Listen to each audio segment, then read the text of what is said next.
Have you ever wanted to make good change in the world? Have you seen the issues with the world and thought, if only I could hold the reins of power, I could change it? Have you ever wondered why the cruel and unusual leaders, the ones who seem so incompetent and unfit for their positions of power, seem to keep it? Do you see the flaws in this world and wondered why such cruel and unusual people tend to keep power, why they hold power? I have an answer for you. I'm a child of history and I've studied everywhere in the third world, from Africa to New Guinea to South America. There's seldom a dictator that I don't know the name of and studied their come to power and fall. What the make and break of all leaders is pragmatism. We see that the virtuous seldom come to power. Leadership. Leadership is something attained through a complex series of bureaucracy in most societies. We see it from everything from the smallest HOA to the halls of the Kremlin or the White House or the Pentagon. Everything has a power dynamic and hierarchy.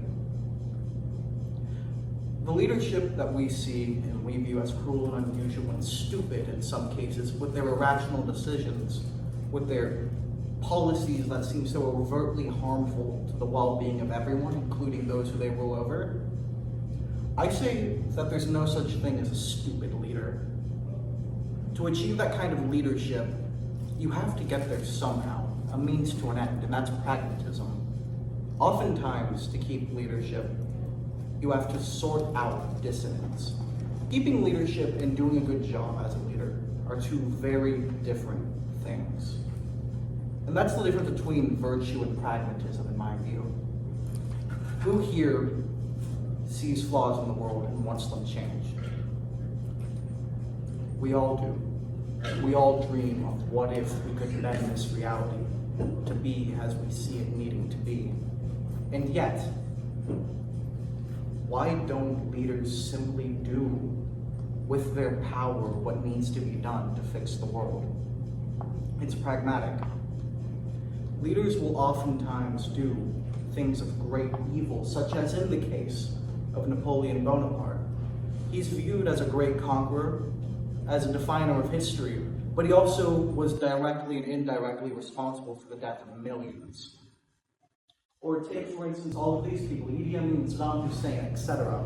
These people who keep and hold power, those who take it, who have done great and terrible things, why do they achieve power? Why does it seem the most powerful are oftentimes the cruelest? It's because those of us who are virtuous and want to make the world a better place are rarely the ones willing to do what it takes, willing to hold the pragmatism to actually change the world. Sacrifice. Everyone here has blood on their hands. They have made sacrifices of thousands, if not millions of lives. And yet, would a virtuous person do that? Probably not. And that's exactly why they don't come to power. That's exactly why the virtuous never actually change the world in a meaningful way. When we look at history, we see people like Martin Luther King Jr. or Mahatma Gandhi, people who have made significant change, who we view as peaceful and aiding the world, who didn't sacrifice and commit acts of violence. And yet, really think, how much do you know about these people? Who here knew that Martin Luther King Jr. was a socialist? But look at that, we're high schoolers. Shouldn't we have a better understanding of someone who is a national hero of our country? And the exact reason why we don't learn in depth about the truth of his political beliefs is because the reason why people like Mahatma Gandhi or Martin Luther King Jr. are idolized is because the powerful want peace to be idolized. They want inaction to be idolized. They want the non-pragmatic and virtuous to be idolized because they want people to associate sacrifice with inaction. They want you to think that if anything is lost, we mustn't continue forward. But I argue otherwise. I argue those of us who really want to change the world for the better need to sacrifice and be willing to force our will onto the world. Because in the end, those who don't care about the right thing, about improving the world, will always be willing to enforce their will onto the world. They don't have any regard Niccolo Machiavelli was a Renaissance Italian. Citing Hickson, Machiavelli was hated in his era. He believed in pragmatism in its rawest form. He was hated because he declared that the princes and emperors of the time did not hold their position for their virtue, but rather for the fact that they were willing to maim, kill, rape, and slaughter anyone in their path to keep and take their power. Machiavelli said a truth that everyone in his era knew but didn't want to admit in a firmly Catholic conservative Europe. That the powerful aren't in power because they're virtuous. They're in power because they sacrificed everything needed to take that power. All of us could take from Machiavelli good or evil here. Being willing to do what it takes sounds evil, anachronistic. However, sacrifice and force is needed to achieve anything. Think of World War II. What if we let peace prevail as Germany committed the Holocaust across Europe?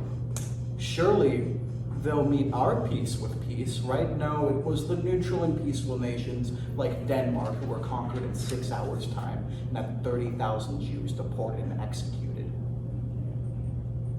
This is a map of every battle in recorded human history. We are a warlike species. We live in the greatest era of peace in human history. We live in the exception. The nearest war is over 1,000 miles away. That is not the consistency throughout all of human history. That is the exception. We have not had to grow up with violence and war, and we are lucky for it because in no other era, in no other place would we have ever gotten to live this life of peace. Humanity has always been this way, has always been warlike and forceful. It's whether or not we embrace that fact or lament it and hide from it that decides whether or not we can change the world. This right here is a painting of the Second Seminole War. Where we stand right now in Central Florida is where this was fought. This painting took place less than 50 miles away. The Seminole people fled to this land from European conquest further north in Georgia. They coalesced, a bunch of fleeing tribes completely unrelated, trying to find salvation away from conquest. And yet, we conquered them anyway. We have no virtuous right, no real inheritance to this land of Florida, and yet we live here, and we continue to live here. We didn't do anything to earn this land. We weren't any morally superior. Some try to justify it by saying we civilized the land and made it better, but that's subjective. No, we get to live on this land because our ancestors slaughtered the people who lived on it before us and took it for us to be born and live on. This is the natural state of humanity. What I bring to you and mention this history, it isn't because I'm trying to convince you of the natural evil of mankind. No, I'm trying to convince those of you who truly want to change the world for the better to be willing to use that same amount of force to make the world a better place. If we associate violence and forcefulness with evil, we will never be able to force the world into being a better place. While those who are evil will always be willing to use force. This is the book that inspired this, by Laster Smith and Bruce Buenos. This taught me about the way that hierarchies function, about how when dictators overthrow the people who come before them, oftentimes the first thing dictators do is kill their own allies, the people who put them in power, and then replace those people from the previous regime and bring them back into power. When a dictator, an evil king, or some juche is overthrown, it isn't because the people have a glorious revolution, it's because the people with the guns, the military, let them. And oftentimes that just means things get even worse, as the treasury is divided among a smaller and smaller group of cronies extracting from the people. These things that I've shown you from these authors, that painting provided by the Department of State of Florida, what I'm here to convince you guys of is not the natural evil of mankind. It's not that the world is a terrible place. The world is an inherently neutral place that's defined by our actions. There is no good or evil. Good and evil is what we make of it. And those of us who truly aspire to good are those who are most afraid of the fact that in order to do good, we must impart our will and force onto the world. Those who are evil will never compromise with those who are good. To be safe is to be armed. If you truly want to be neutral and safe from the world, you have to be armed and able to protect yourself. There is no peace in mankind beyond being able to enforce said peace. I bring this to you not as some criticism of the world, but rather almost information, a side of humanity that most of us would rather ignore or pretend exists. Andy, it's so selfish to post by a portrait of yourself and then talk about yourself. Literally. I'm not Napoleon Bonaparte. Yes, you are. Okay, I believe in democracy. Show of hands. Am I Napoleon Bonaparte?